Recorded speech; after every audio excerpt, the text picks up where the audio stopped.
Our next case, our first case is going to be Mr. Adonis K. Brooks. Mr. Brooks, would you give us your full name and DOC number? Adonis Brooks, 323763. Mr. Brooks, let me explain our process to you. I am going to read some information into the record, and then we're going to have a pardon interview with you. After that interview, those persons who wish to be heard will have their input. Here today on your behalf is your daughter, Miss Keisha Williams. She'll be speaking. Your attorney, Miss Emma Douglas, your wife, Alicia Fuller, and your friend, Reggie Watts. Also present, but not speaking, is Otto Ramsey, Patrick Duncan, Cantel Reed Simon, Desiree Ford, Ramona Brooks Hall, Jermond Hall, Felicia Jackson, Myra Toussaint, Diamond Joseph, Terriana Ford, Darrell Waters, and Barbara Watts. Speaking in opposition is the Louisiana Attorney General's office, Mr. Marty White, Miss Linda Barrett, Mr. Anthony Bartlett, I'm sorry, Miss Linda Bartlett, Mr. Anthony Bartlett IV, and Roger Jordan. Also present but not speaking is Breon Sambola, Caitlin Periu, Ben Bartlett, George Bartlett, Amos Bartlett, Jane Bartlett, Laura Fahey, Peggy Wallace, Ann Lowry, Carrie Bartlett, Chip Duncan, Dennis Harchoff, and I only have a friend named Diane. Sorry, I don't have Otto Ramsey and Patrick Duncan. I hope I got everyone who is here to participate. This is the matter of Adonis Brooks. Mr. Brooks' DOC number is 323763. His date of birth is January the 22nd of 1974. He's a first-class offender. He is serving a life sentence on the charges of second-degree murder and armed robbery, having been sentenced on April the 7th of 1993. Mr. Brooks, is all of that accurate? Yes, sir. Mr. Brooks, your case has been assigned to Mr. Pete Freeman. Mr. Freeman will begin our interview process. Would you please answer any questions he might have? Freeman? Okay, Mr. Brooks, how old are you? 49. Okay, how old were you when you committed this crime? 18 years old. And how long have you been in prison? 31 years. What's your educational level? I completed a GED. Did you complete that while you were in prison? Yes, sir. Any other classes? I mean, not classes, but any other educational classes? No, so I have a trade in masonry. We're gonna get to that. I just wanted to make sure you didn't take no college courses or anything. Okay, Mr. Brooks, on this date, you robbed Francelle Monyor. I know I'm not pronouncing that right. She was in a car. Tell me why. I mean, it's the big thing. Did y'all take anything? Yes, sir. What did y'all take? It was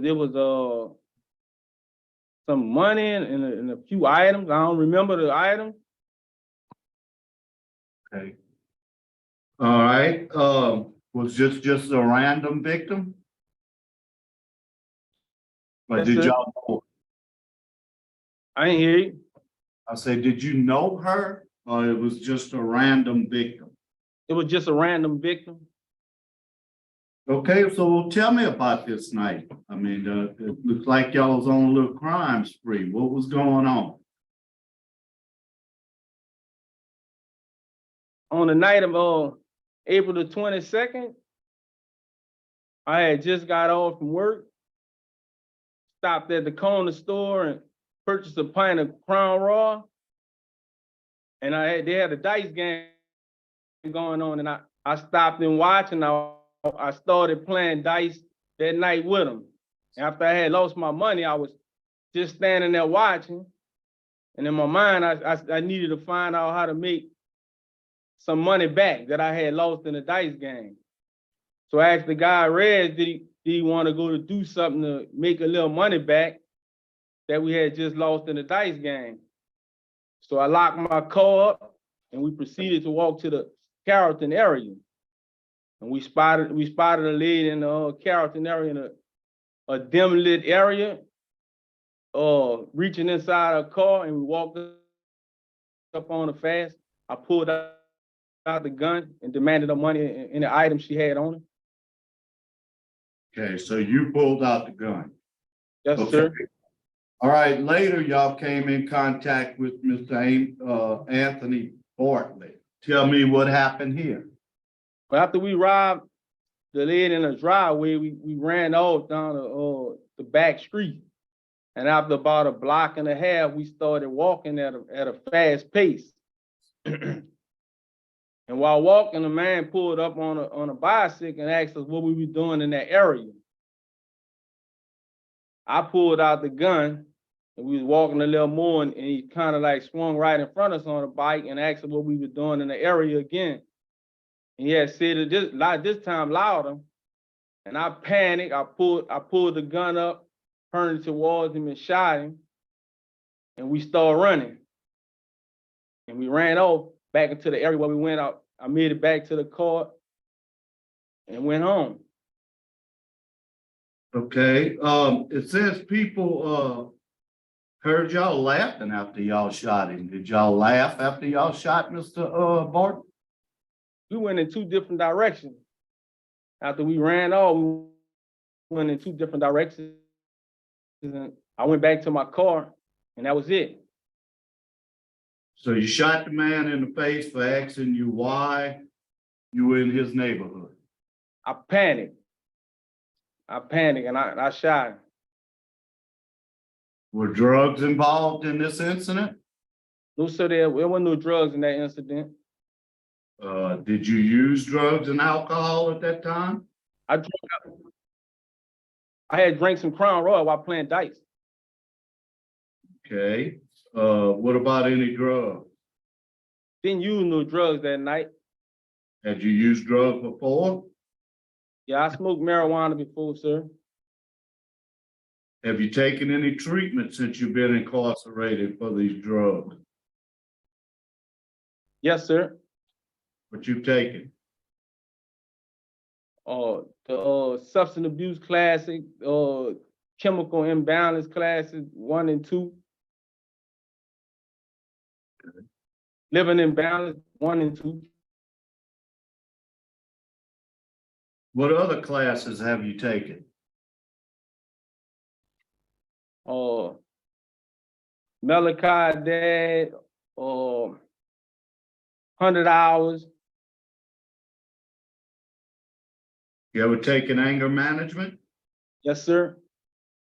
What did you learn from anger management? How to control myself in hostile situations, such as breathe, think about what you're getting into, calm down before you respond. Okay. Did you ever take victim awareness? Inside the 100 hours. Okay, so you haven't taken the class victim awareness, you just took. What about, the anger management, was that within the 100 hours or that was a class you took? That was a class outside the 100 hours.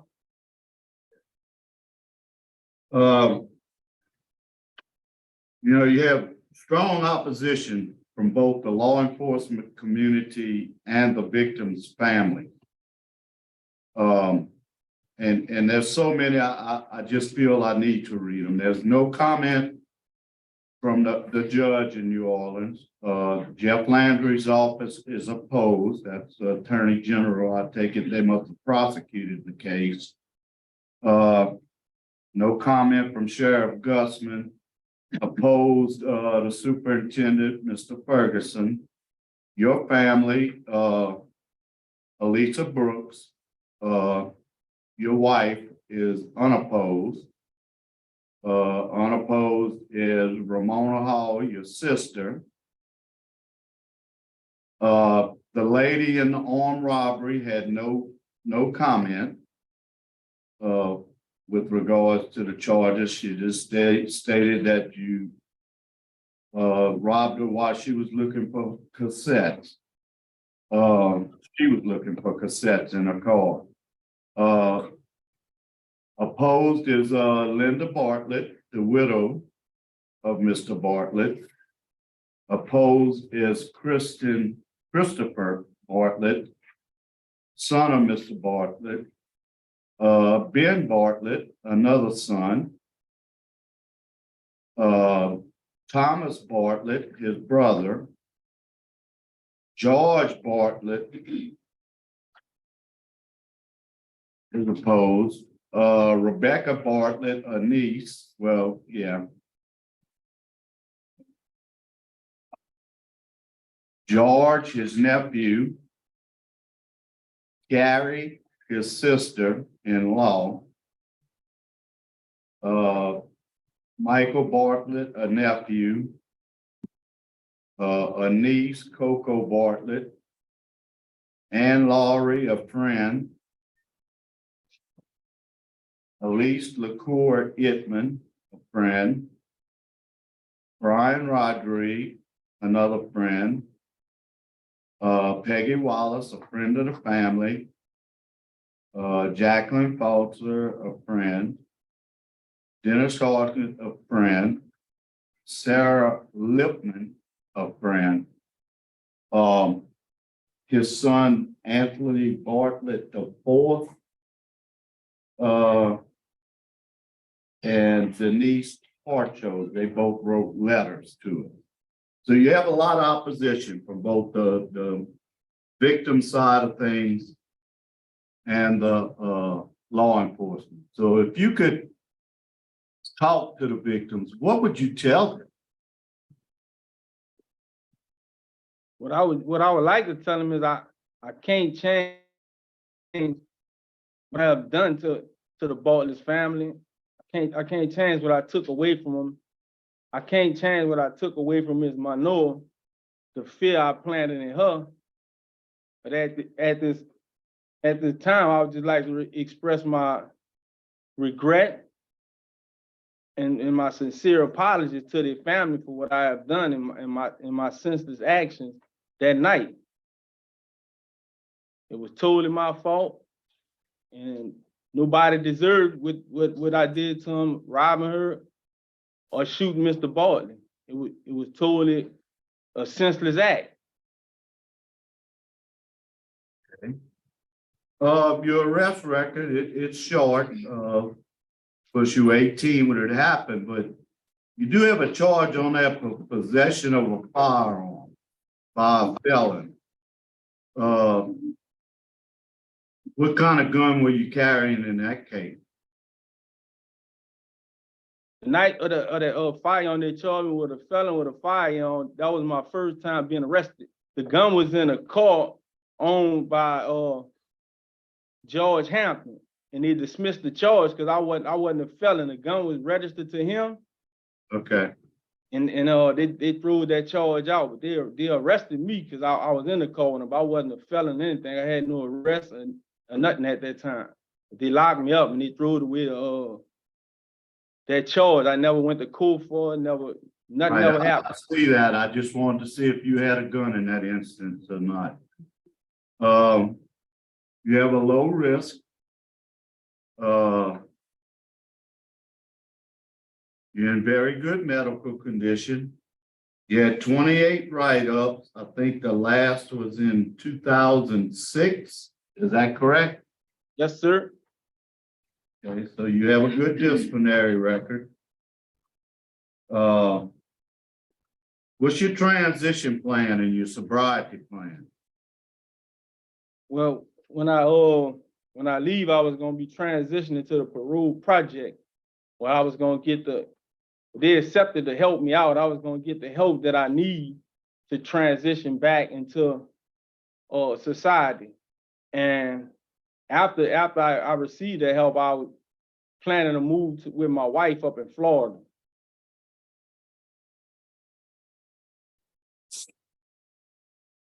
So you're minimum custody, you had a good work record.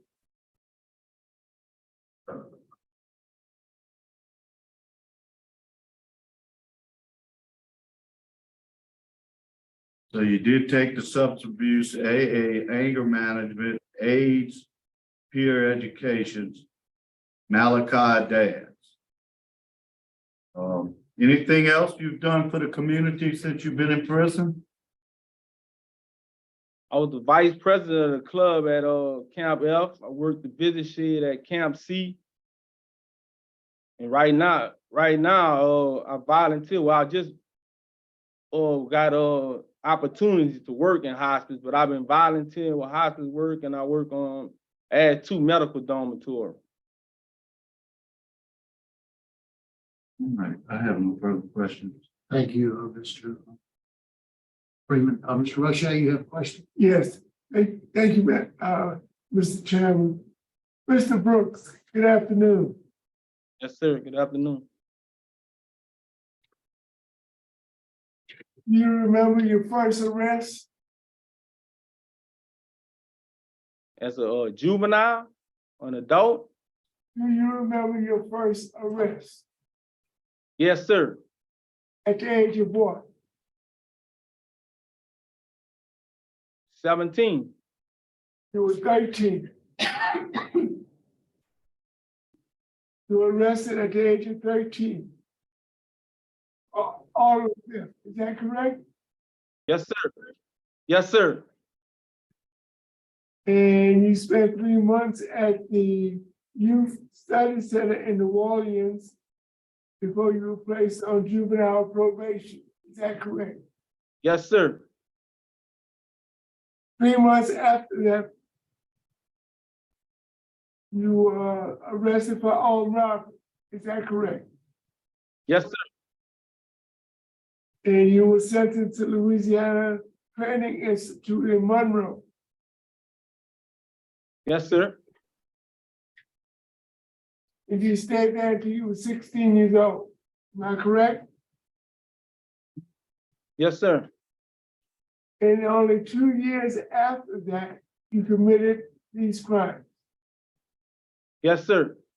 So you've been in the system since you were 13 years old. Yes, sir. So tell me, why did I vote for you today? Because I consider you a career criminal. You were let out of the detention center, and then months later, you were arrested for armed robbery. 2 years after you got out of juvenile facility, you were arrested for the murder of Mr. Bartlett. So tell me why.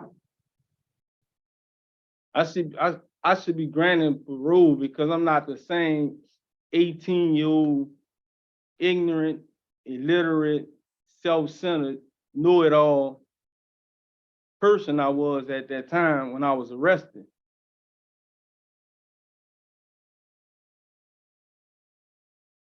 But do you think this process is all about you?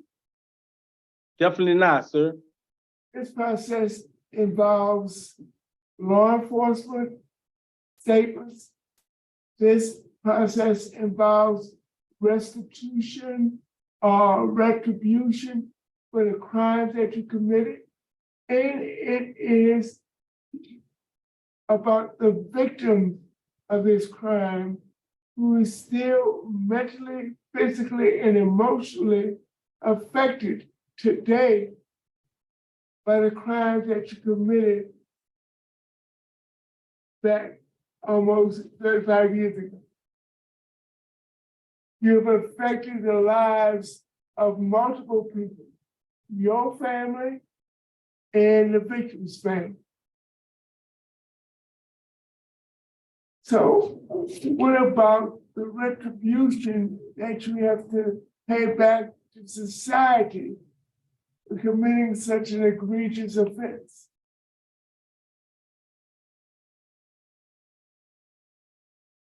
Well, I've been since my arrest, and after about 6 or 7 years, and here I had an event that took place, which is called, it was the Returning Horse event. I don't know if y'all familiar with what this day creates for you. But it's a day when they allow you to spend with your children. And I was awarded the opportunity to spend this day with my daughter. And during this day, you get to do different things with them, play games, and just share a beautiful day with them. But at the end of the day, they give you a chance to sit down and just have some quiet time with you, your child, and the chaperone is still there, but they give you that time by yourself. And what happened to me this day was they came on the microphone and asked if anyone would like to pray with their children. I wasn't religious at the time. I didn't know anything about God except he was God. And my daughter asked me, could she pray with me?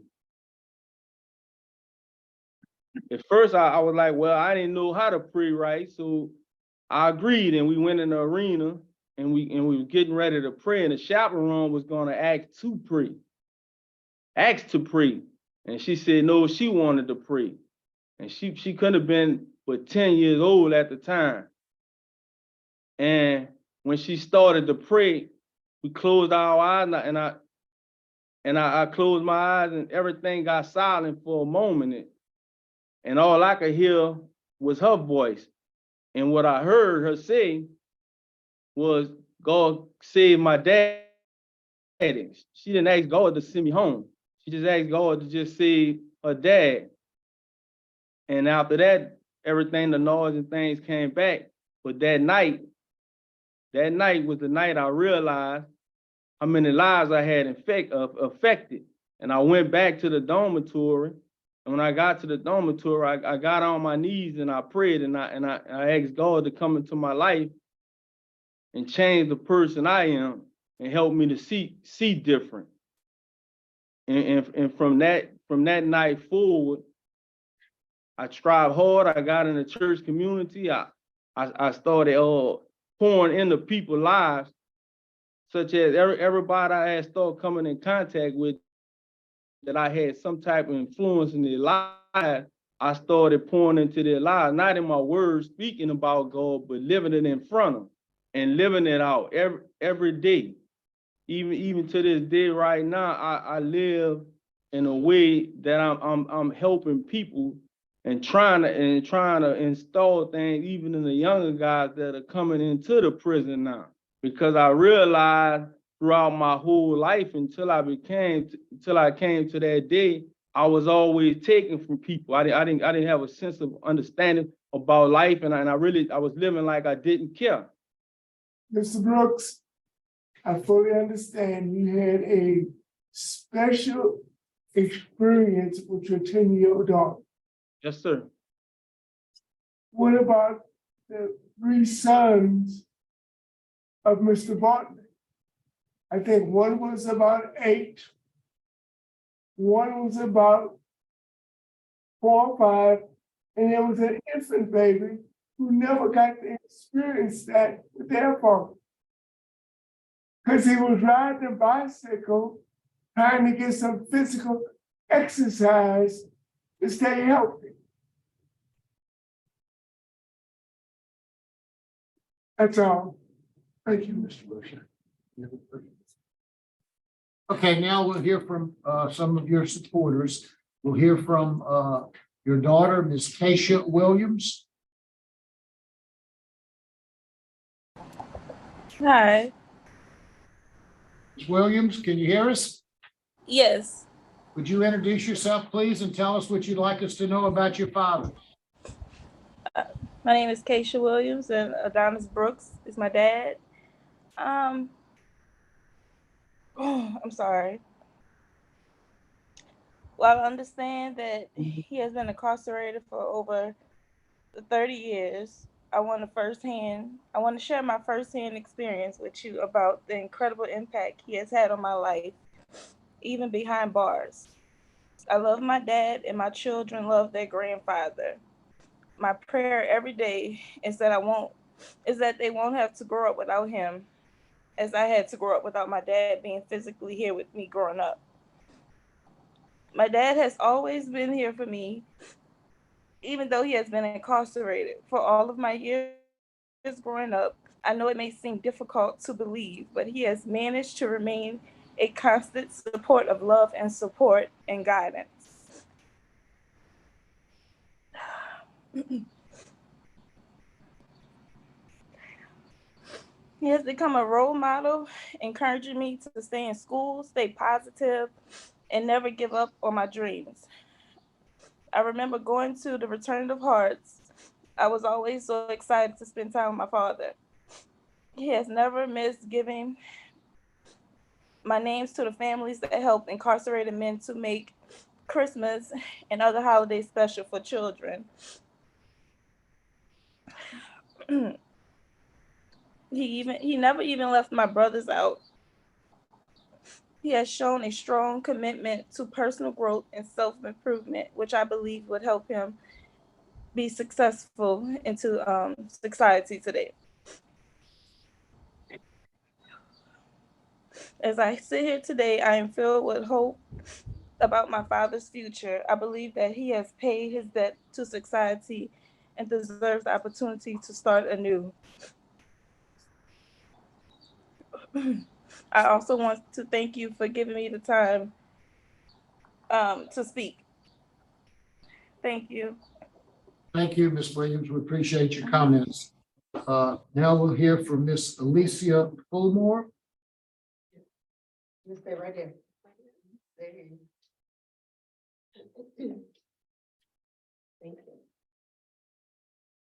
Thank you for giving me the opportunity to address you today. As I stand before you, I'm here to make a heartfelt plea on behalf of someone who holds a special place in my heart.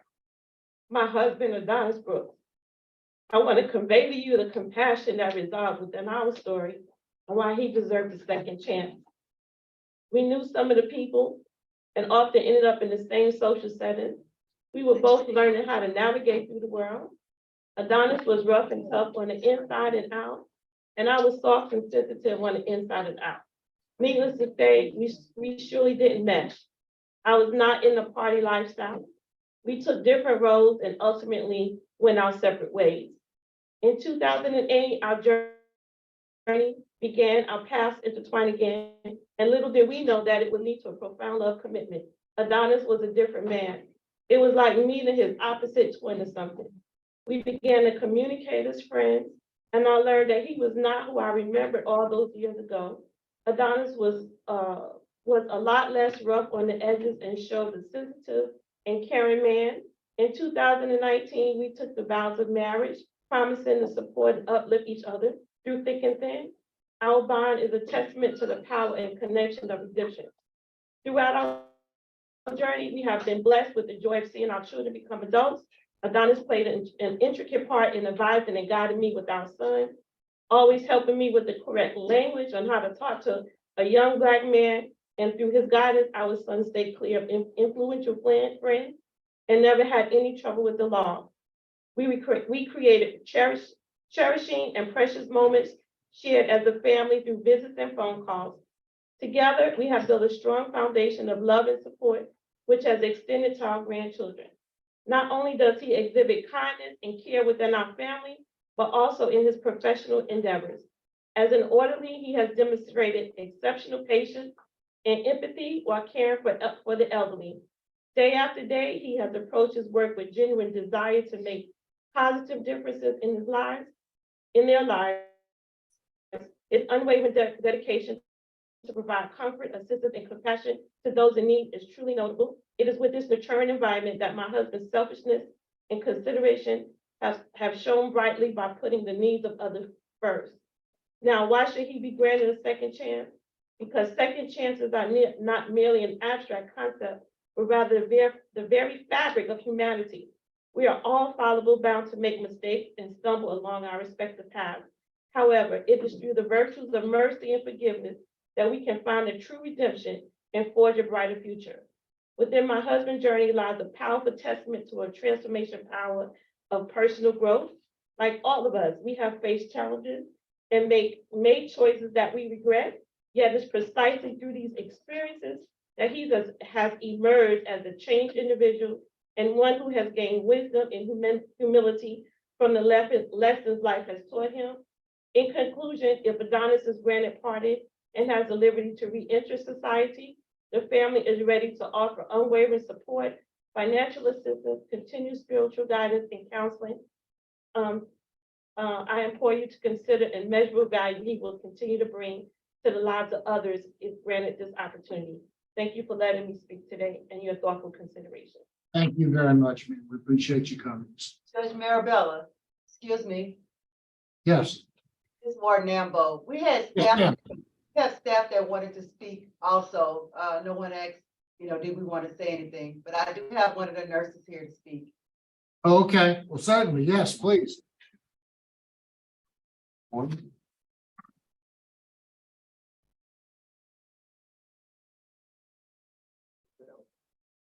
Please, yes. She right here, Yeah. Tanya Falls.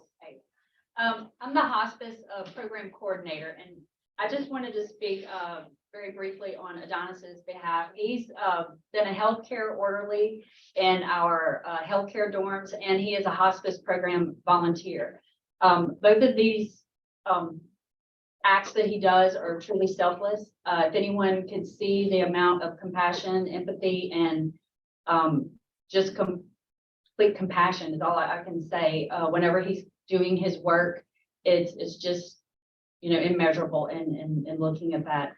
This is something that he does not have to do. He truly chooses to do that on his own voluntary, desire.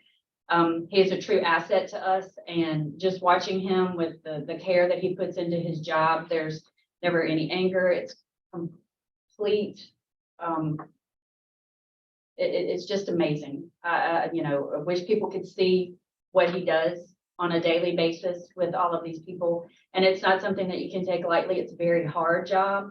Even myself, at times, I get a little overwhelmed with it, but he keeps complete control, and he does an amazing job with what he does for us. Thank you very much. Ward Nambo, are there any comments you'd like to make?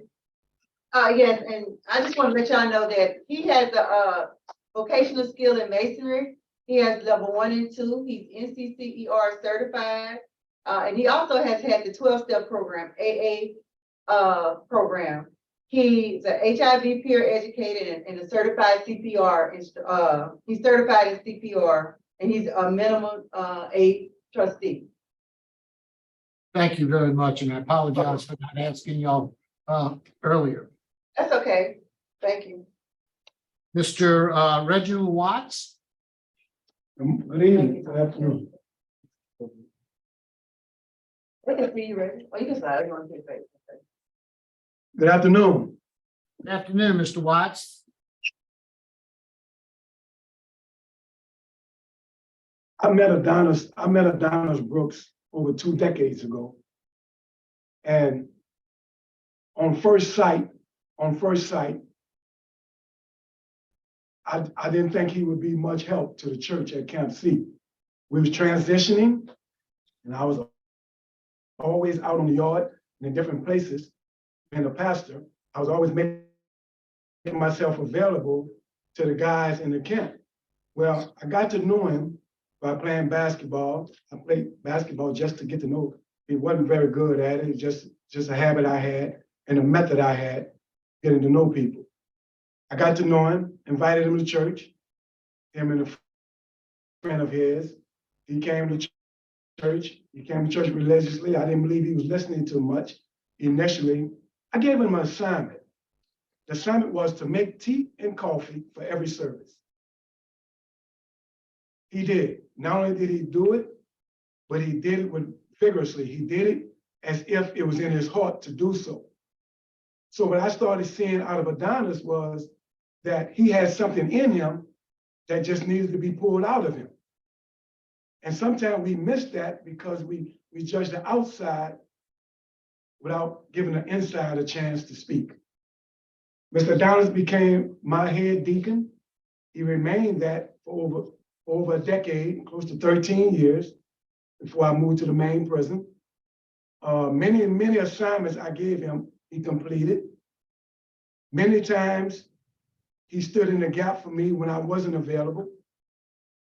I guess what I'm trying to say is that man that committed those crimes when he was 13, 15, 16, and 18 is not the man that we see sitting here today.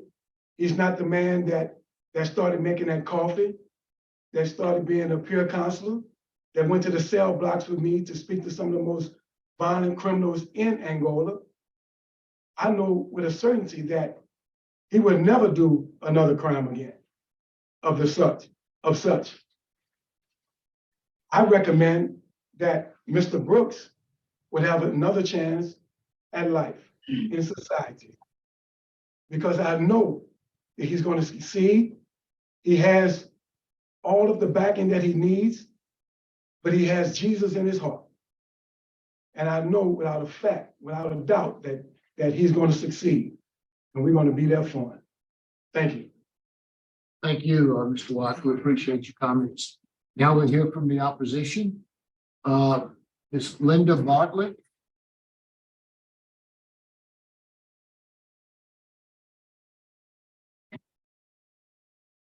My husband, Jack, was an integral part of the life of our family. He was a wonderful father and preferred to play like a kid when he could. He put together a swing set and buried old tractor tires in our backyard with boys. He had a strong personality that my 3 boys inherited, referred to by a friend of mine who was here today as full force Bartlett. On weekdays, he got our 2 oldest boys their breakfast and took them to school. He did vocabulary and math flashcards with them. He was the one always taking their pictures. He was involved in the neighborhood and was studying canon law regarding the future of Holy Rosary School across from our house. He was signed up to work the Coke booth at the St. Pius Church Fair on the day of his funeral. He had a steel fabrication business with 24 employees. With his professional engineering license and contacts in industry, he kept the shop busy. Boys and I sometimes went to watch them move large equipment out for delivery. He was surprised when his boys told him they wanted to grow up to drive the forklift, drive the crane. He was mentoring and tutoring a young man with a difficult family situation who worked for him while going to engineering school. He served on the state board of Boilermakers and pipe fitters. After the boys were born, we hired a sitter sometimes and had been dating again to have some time together. We enjoyed ourselves so much, we added too many activities into our evening together and had to start cutting back. After my mom passed away, he made sure I had Christmas presents since my family was no longer participating in my Christmas. After Jack was murdered around the corner from our home, people I didn't know wrote articles about all he did, sent flowers, and named things after him. I had to find someone to run his business so that his employees were not laid off. We went from 2 parents splitting responsibilities for the care of our 3 boys to me trying to do it all by myself while working. I had many sleepless nights and had to learn to do grief counseling for the boys. We had to revisit his death as they grew and reached each new level of understanding. Massive temper tantrums would come at the happiest of moments, such as Christmas tree shopping. We moved to the North Shore, away from the reminders, despite my much longer commute to work. The boys insisted on taking the tires and the sewing set with us. Their strong personalities needed the strong guidance from their father and were hard for me to manage. So I gave in too much, I think. When Big Jack, my husband, died, little Jack was 8 years old and understood death. He had no adult coping skills. He was on antidepressants starting at 8, and as an adult, he used drugs and alcohol to cope. A PTSD counselor was helpful for a while. Ben was 6 and didn't fully understand death. He has had moments of anger and rage throughout his life. When we discussed which part of his life would impacted, his response was everything. Amos was 2 and just starting to talk. He has had bouts of depression that keep him in bed for days, even as recently as earlier this year. He uses alcohol and prescription anxiety medication to cope. The extended Bartlett family, including Jack's 3 brothers, their wives, his niece, and 3 nephews, his now deceased mother and grandmother were all massively impacted by his death, as well as many friends and employees. Writing a victim impact statement has been traumatic for all of us. For the boys and I, the world contains 2 kinds of people. Those who know about what happened and understood our fear-driven behaviors, and those who do not. We are all embarrassed to explain what happened to Big Jack. Even now, we discuss whether to tell someone new about what happened to their dad. It is easier to avoid a shocked stare and questions about details and what sort of horrible place we have lived in. Discussions about violence and guns are particularly difficult. For me, the sight of handguns still freezes me. I have to escape quickly, such as seeing armed sheriff's deputies in the mall a few weeks ago. Fireworks are another challenge for me. I seldom feel completely safe. Boys call me Fort Knox London. I live in a gated and guarded subdivision with roaming sheriff's deputies where my neighbors don't lock their doors. I have locked doors and gates to my doors. Use my alarm. I lock my car inside my locked garage. I continue to have problems sleeping and still sometimes wake up in the middle of the night with my heart pounding. Throughout the last 31 years, I've been paying for mental health care continuously for one or more of us, psychologists, psychiatrists, and social workers. We now understand that the effects of homicide are lifelong and inescapable. The trauma from the violence is always lurking under the surface. This hearing has awakened those compartmentalized emotions for all of us. After Jack died, I promised him that I would raise our boys to the best of my ability and that I would do everything in my power to make sure that his murderers never hurt anyone else like they hurt us. I attended every court hearing and the entire trial. I will diligently follow this clemency request. Thank you for listening. Please deny clemency to Adonis. Thank you. Anthony Bartlett, the 4th.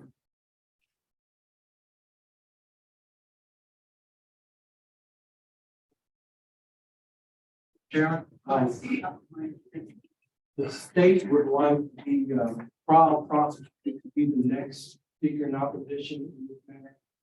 The other disappointment is on the, I think, if you want that on, that's fine. All right. We do have a limit of 3 minutes. I did allow Ms. Bartlett to go much over it. Thank you. So what is your request? All right, Mr. Anthony Bartlett, the 4th, sir. Yes. Can you hear me? Yes, sir, we can.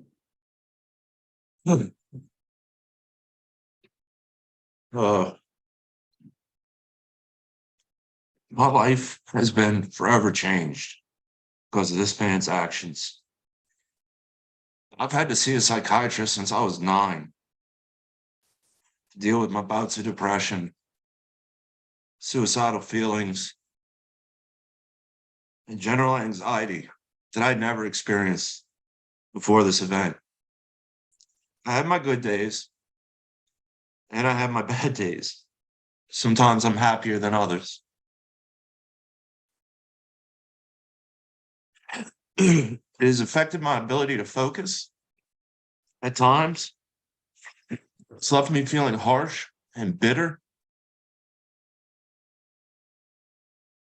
It's not something I wish for anyone to experience. I feel like I'm being forced to relive these tragic events. Unlike my brothers, I remember all of it crystal clear, like it was yesterday.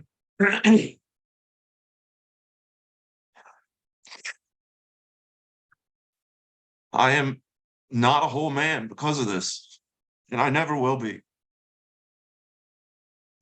Piece of me is permanently missing and always will be. I'll never be able to get that back. My mother advocated for Adonis Brooks not to get the death penalty. We don't believe that more killing is the answer. We've already lost too much life. That is what got us here in the first place. I would not feel comfortable, to say the least, having Adonis Brooks living in my neighborhood. I don't want to bump into him at the grocery store or any place else for that matter. He's not welcome in our society. Please do not grant this man clemency. I don't think there's anything he can ever do to repair the damage that he's caused. My dad is never coming back. I will never see him again. My father was an irreplaceable human. And I'll never see him again. Thank you. That's all. Thank you, Mr. Bartlett, for your comment. Now we hear from Mr. Roger Jordan.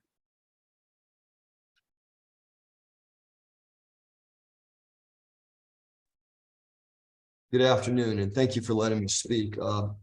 I was the lead prosecutor on this case and a former prosecutor. I've since retired from the DA's office. And Linda asked me to speak as the former prosecutor. I know that the family had never heard the words from Adonis Brooks about what had happened. And perhaps it did fill some holes for them about what those events were, but I think there were some that were left unsaid.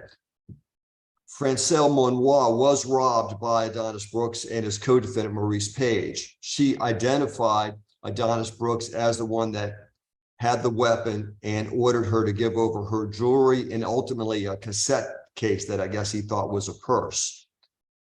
Both men ran around the corner, and that's when they confronted Jack Bartlett. Neighbors on that scene heard loud voices. And then they heard a crack of a gunshot, and that's when Jack was shot in the neck and it severed his carotid artery, and he died on that scene.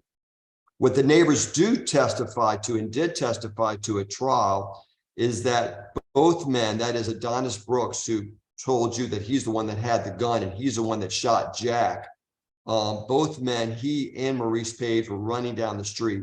And neighbors did hear both men laughing, and a neighbor did hear one of the men, they couldn't identify which one it was, saying, "I got him. I got him." And now you know who that was by his own statements to you today. And I don't know when Adonis Brooks would have gone into his car and separated from Maurice Page, but we do know, based on the evidence, that Albertine Beverly, who was an eyewitness as well, was across the Bayou St. John, and she saw both men running several blocks away from where this actual incident happened and identified both men, that is Maurice Page and Adonis Brooks. Something that was brought out by the panel when they were asking about any priors, yes, Adonis Brooks did have a juvenile record, and one of those was an armed robbery that he had perpetrated. Adonis Brooks actually told you that he's the one that had Maurice Page go with him so he could make back the money that he lost in a dice game. I can't speak, that is, for what this impact has had on the victims. I can tell you that as a young prosecutor then, it had an impact on me before I ever got married or had my own sons, you know, trying to understand what it would be like to raise two young boys, you know, without a father. And I can tell you this, throughout these proceedings that we had in preparation for trial, Linda was there every step of the way. Even something that still haunts me, if you will, to this day. When we visited the crime scene, Linda was there to follow the jury as they walked through this crime scene from where Francelle got armed robbed to where Jack got shot, down the street to where Albertine Beverly identified both men, trying to catch up with that jury as they were trying to recreate the crime scene. She had to take off her high heels because she was stumbling along the way. Trusting the system, but making sure she had an eye on it. And all I can ask you today, panel, if you can give her that, and she's going to trust the system, I know. And thank you for letting me speak. Thank you, Mr. Jordan.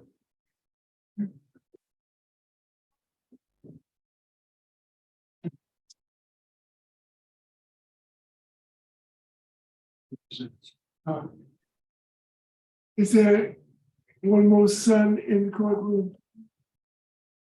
Two sons in the court. Do they wish to speak? Okay. Mr. White, we'll hear from you. Your Honor, I stand in opposition on the record. Thank you very much. Miss Emma Douglas? Yes, sir. Thank you so much. I Just a appreciate the second. opportunity. Whoa, whoa, just a second, Mr. Roche is, what were you? Son indicated that Okay. he would like. Ms. Douglas, I'll get back to you in a second, ma'am. Yes, sir. Thank you. My name is Christopher Bartlett. He was shot 2 weeks after I turned 2. And I found out this clemency coming up. I didn't even know what clemency was. And then I was pretty outraged. Made to write a letter stating why we didn't think he should be let out. It took me 3 days to write 4 sentences of a letter stating why I didn't think he should be let out. Because I couldn't start thinking about it without just bawling, crying over my laptop. I had to start hiding my laptop from myself, which I used for work, so that I couldn't see it. Having to revisit it and having no memory of him except 4 photos absolutely destroys me. I'm shaking now and shaking. And I just can't see it as fair when someone does this to someone and they're sentenced how they were, that they would even have the opportunity to get out. It kind of makes me lose faith in the system. But yeah. Thank you very much. Thank you. Ms. Douglas, I assume that you would like Mr. Brooks to make his statement before you respond. Yes, thank you. That'd be great. Okay. Mr. Brooks, is there anything you'd like to say before we turn it over to your lawyer?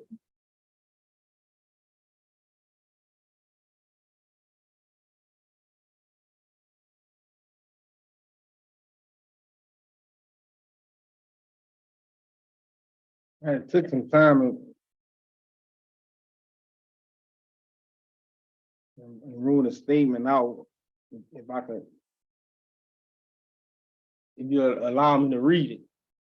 Sir. 31 years ago, I made the worst decision of my life.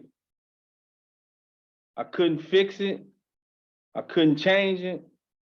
My action changed the course of life for so many people instantly. I replay that night in my head almost every day. And I'll be replaying it for the rest of my life, whether I'm here or whether I'm on the street. I affected so many people in that decision I made. It was senseless and it was heartless. But I decided I was going to stop allowing my surroundings to dictate my thoughts. And I was going to start making how I feel as a person this day change the surroundings that I'm in wherever I go. I lost my sister went out 3 years in this prison. She was brutally murdered. And I understand the pain that they feeling for their family members. And I truly apologize for what I've done and what's happening in their life and what's taking place in their life. And for the rest of my life, whether I'm here or on the street, I'm gonna try my best to help people because that's the only peace I receive now, is helping people. When I'm working in a dormitory where I work, helping these guys in the medical dormitory, or aiding them with their showers, aiding them with taking their baths, aiding them getting their medication, aiding pushing them to the infirmary, cleaning them, changing their bed linens. I do this every day Me too. because I don't want to affect nobody like I affected these families this day. And for the rest of my life, I'll be regretting that decision, no matter what. To the Bartlett family, I deeply apologize. There's nothing I could do to change the senseless act I did, but I apologize to you, and I will continue to pray for your family's healing. Miss Manoir, from pulling that gun out on her and threatening her life, taking her belongings, I sincerely apologize for that too. And I just thank y'all for the opportunity to at least express my regret and my apologies for what I have done in my life. Thank you, Mr. Brooks. We appreciate your comments. Now we hear from Ms. Douglas. Douglas? Thank you, sir. Every time that this board comes together, there's a tremendous amount of pain in the room. And I'd like to say, though, that Mr. Brooks has made a remarkable transformation from the man he was when he entered prison. He became a person who, had he been on the outside during the pandemic, would be described as one of our healthcare heroes. Mr. Roche asked about how Mr. Brooks was going to pay back society for the harm that he had caused. And although he is a very, very humble man, I'd like to tell you guys some things about what Mr. Brooks does every day to pay back what he's done. During the pandemic, when COVID-19 hit the United States prison systems and prison systems around the world, Mr. Brooks took the extraordinary step of volunteering to be locked down with the elderly and sick dormitories so that he could be a contributing factor to helping prevent those gentlemen from getting the disease. As we all know, because we experienced those 3 years of the pandemic, it was really difficult to prevent folks from getting sick, particularly in our prisons. Mr. Brooks lost 15 of his patients during that time and, watched people who he took care of every day with all of their activities of daily living die. Despite that, he continues to volunteer to hold the hands of men who are at the very end of their lives. He sits with them and he offers them comfort as the only person who can really do that in that moment. He is there instead of their family, instead of their friends, and instead of their loved ones, and gathers the strength and fortitude to stand there in that pain with them. Mr. Brooks has also been able to be a father to his own children while he's been incarcerated. He's managed to build relationships with them and find the love of his wife, despite the bars that have been between them.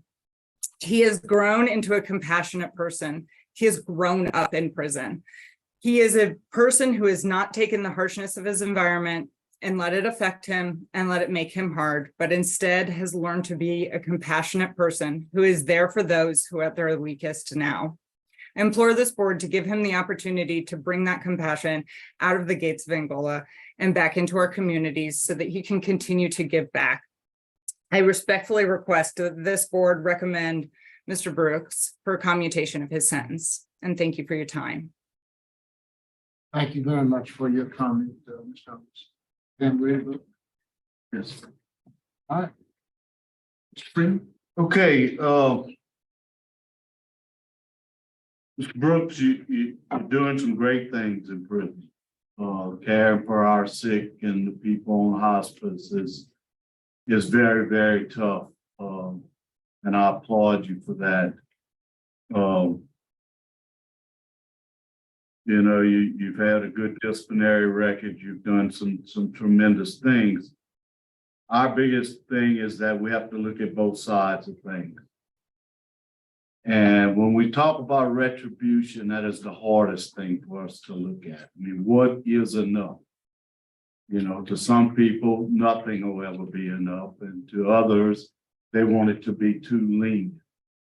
And it puts a big strain on us, but in watching these victims speak today and listening to them, especially Mr. Anthony Bartlett, the fourth. And by the way, be proud, you are the fourth. Carry that name on. I mean, that was one of the greatest things my father gave to me. I gave it to my son, and I'm proud to say my son gave it to his son. So carry that on, but at this time, Mr. Brooks, I just don't think it's the right time. My vote is to deny.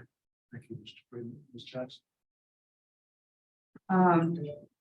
Mr. Brooks, I had no idea how difficult this case was going to be. I understood the pain for victims and everything they've endured, but I didn't know had to come.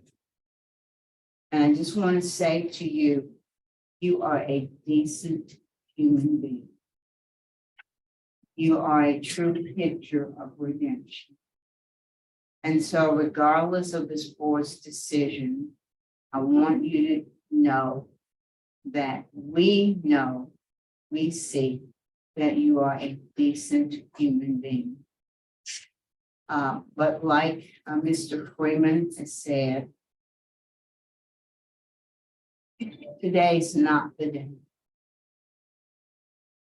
Your day will come, I believe that, because I believe that you're going to continue to do the kinds of things that you're doing now. But because of the raw emotions of the victims and the strong opposition that you have, my vote today will also be to deny, but it's not because I do not believe you are a totally different human being now than when you came in.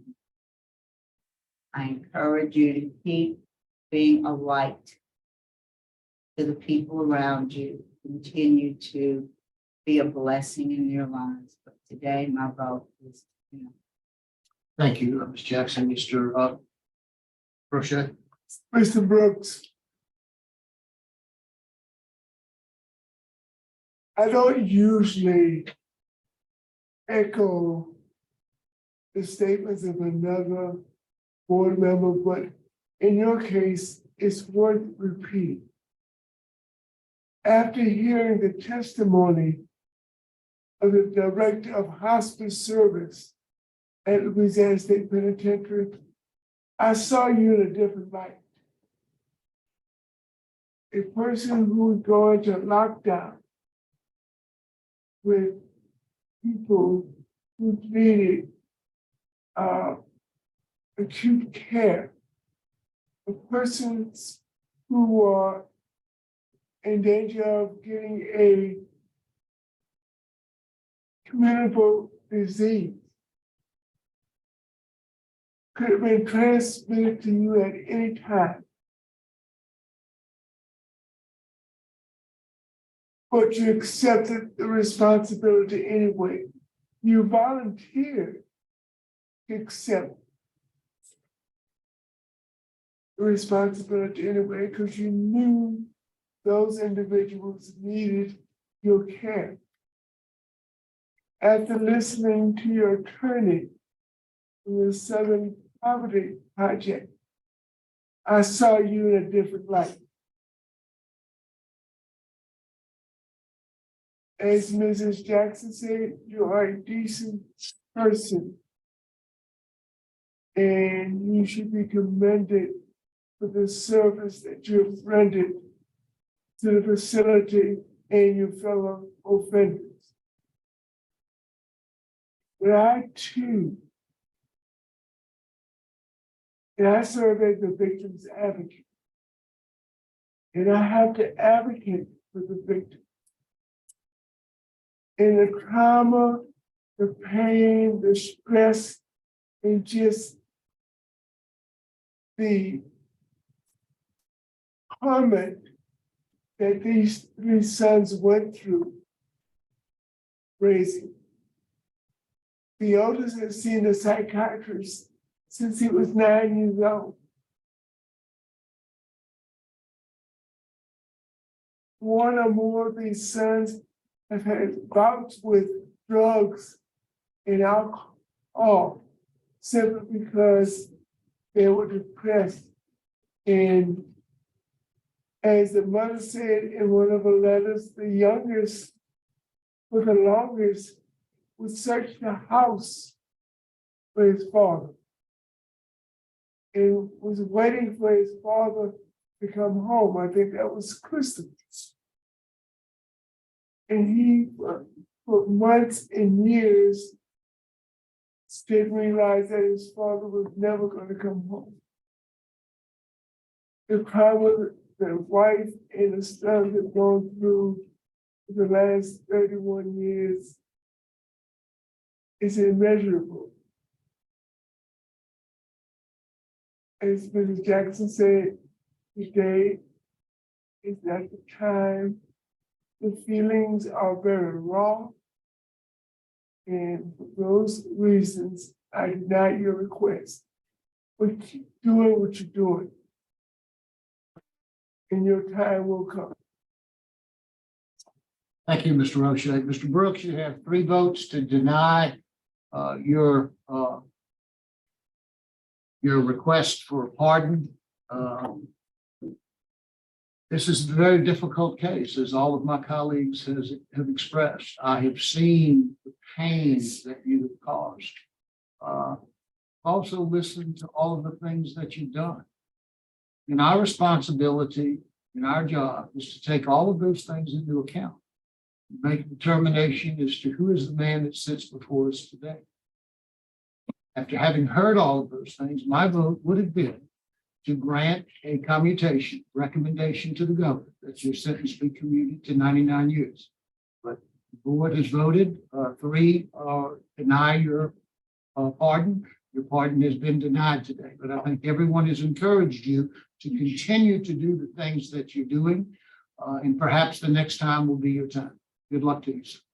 Thank you, sir. Thank you, board. Thank you.